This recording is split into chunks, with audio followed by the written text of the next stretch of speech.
Hello guys, welcome back to the channel. This is me Safan Ali और आज मैं 6 दिन के बाद वीडियो अपलोड करने जा रही हूँ। ये मई का मंथ है और टेम्परेचर बहुत हाई होता है पंजाब में, तो उसके लिए sorry.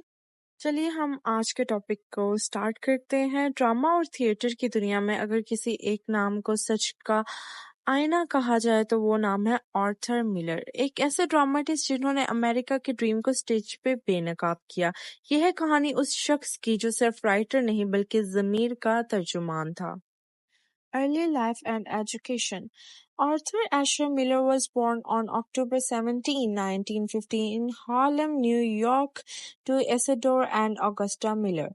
His father was a successful coat manufacturer, but the family's fortune plummeted during the Great Depression. Arthur Asher Miller 17 अक्टूबर 1915 को हार्लेम, न्यूयॉर्क में पैदा हुए। उनके वालिद इसिडोर मिलर एक कामयाब कपड़े का कारोबार करते थे, लेकिन ग्रेट डिप्रेशन ने उनका सब कुछ छीन लिया। अब बात आती है ग्रेट डिप्रेशन की, तो वो क्या है? ग्रेट डिप्रेशन एक बहुत बड़ा इकोनॉमिक क्राइसिस था जो 1929 से शुरू हुआ और लगभग 1939 तक चला। ये दुनिया की तारीख का सबसे बड़ा फाइनेंशियल कोलैप्स माना जाता है, जिसने सिर्फ अमेरिका को नहीं बल्कि पूरी दुनिया को इकोनॉमिकली तबाह कर डाला था। ये इकोनॉमिक डाउनफॉल ऑर्थर की सोच का हिस्सा बना, जहां क्लास स्ट्रगल, इंसाफ और आइडेंटिटी जैसे थीम्स उनके प्ले का सेंटर पॉइंट बन गए। Rise to prominence 1936 to 1949. At Michigan, Miller wrote No Villain, which won a university award. Encouraged by this success, he continued writing.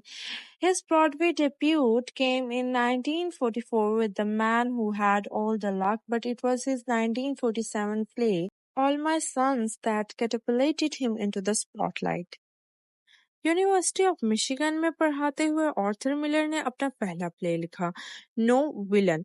ये इतना इम्प्रेसिव था कि उन्हें यूनिवर्सिटी का एक अवार्ड भी मिला। इस छोटी सी कामयाबी ने उन्हें राइटिंग का हौसला दिया और वो लिखते चले गए। 1944 में मिलर ने अपना पहला ब्रॉडवे प्ले लिखा, the man who had all the luck. लेकिन असल ब्रेक थ्रू मिला 1947 में, जब उनका powerful play all my son stage पर आया। ये प्ले एक ऐसे बिजनेसमैन की कहानी है जो वॉर के दौरान अपने मुनाफे के लिए अमेरिकन सोल्जर्स की जिंदगियों से खेलता है। ऑल माय सन्स ने पहली बार अमेरिकन सोसाइटी के टू फेस स्टैंडर्ड्स को एक्सपोज किया और आर्थर मिलर को एक सीरियस प्लेराइट बनाया। Death of the Salesman 1949. In 1949, Miller's most iconic work, Death of the Salesman, premiered on Broadway. It told the story of Willie Norman, a struggling salesman chasing the elusive American dream. The play won the Pulitzer Prize for Drama and the Tony Award for Best Play.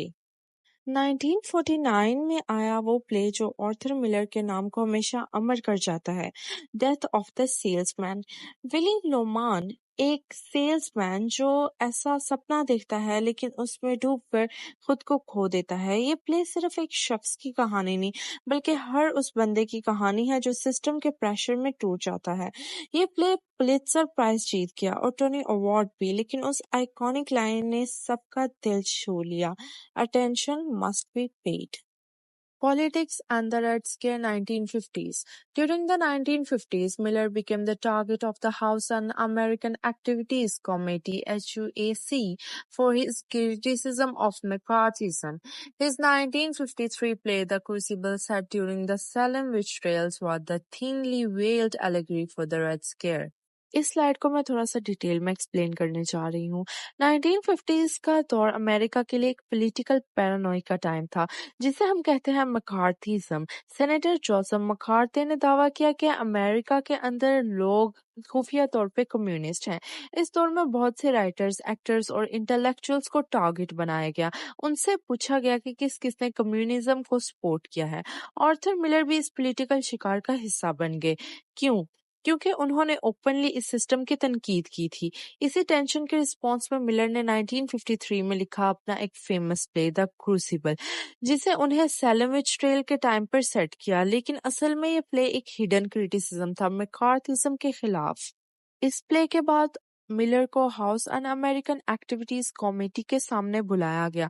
वहां उनसे कहा गया कि वो बताएं कि कौन कौन कम्युनिस्ट सिंपथाइजर्स हैं, लेकिन मिलर ने इनकार कर दिया। ही रिफ्यूज टू से नेम्स। उन्होंने किसी का नाम नहीं लिया, किसी का राज फाश नहीं किया।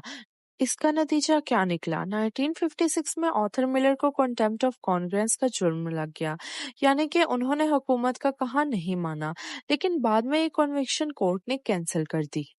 Marilyn Monroe and personal life. In 1956, Miller married Hollywood icon Marilyn Monroe. Their marriage, while passionate, was turbulent. Miller wrote the screenplay for The Misfits 1961 for Monroe, but the film's production marked the end of their relationship. They divorced shortly before Monroe's death.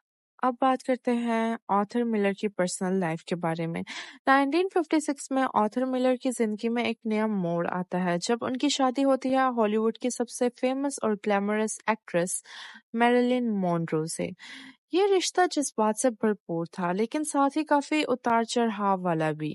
Monro एक cultural icon थी, जबकि Miller एक deep thinking intellectual person थे। दोनों अलग ही दुनिया से थे, लेकिन कुछ वक्त तक उनका कनेक्शन बहुत गहरा रहा। मिलर ने द मिसफिट्स का स्क्रीनप्ले सिर्फ मोनरो के लिए लिखा।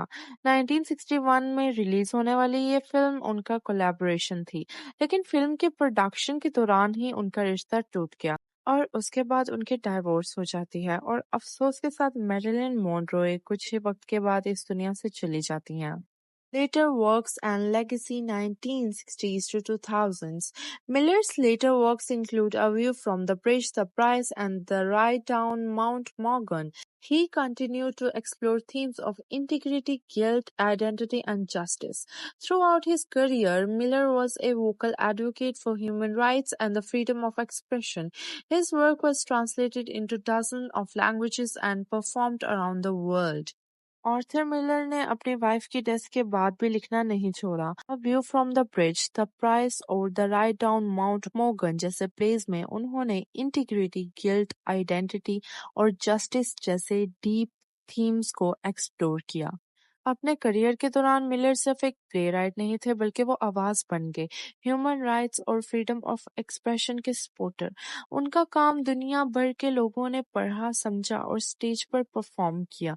बहुत सारी लैंग्वेजेस में उसका ट्रांसलेशन भी हुआ और दुनिया भर में परफॉर्म भी किया गया। Death and enduring influence. Arthur Miller died on February 10, 2005 at the age of 89. His legacy lived on through his powerful plays, his political activism, and his unwavering moral compass. 10 फरवरी 2005 को एट द एज ऑफ 89 उनकी death हो जाती है, लेकिन उनकी legacy, उनके place, उनका जज्बा और उनका मोरल स्टांस आज भी जिंदा है। Conclusion. Arthur Miller didn't just write plays, he wrote truths.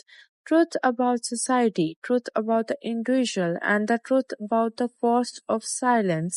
In an age where the line between fiction and reality grows even thinner, Miller's voice reminds us, attention must still be paid.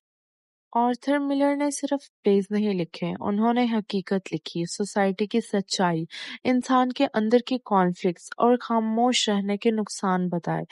जब दुनिया fiction और reality के दरमियान की line blur कर रही थी, Miller की आवाज हमें याद दिलाती है, attention must still be paid.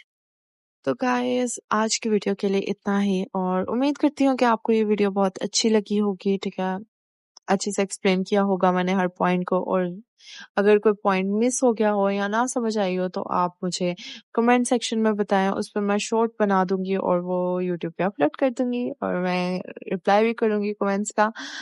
और ये कि अपना बहुत ज्यादा ख्याल रखें, कल मिलते हैं, बाय बाय।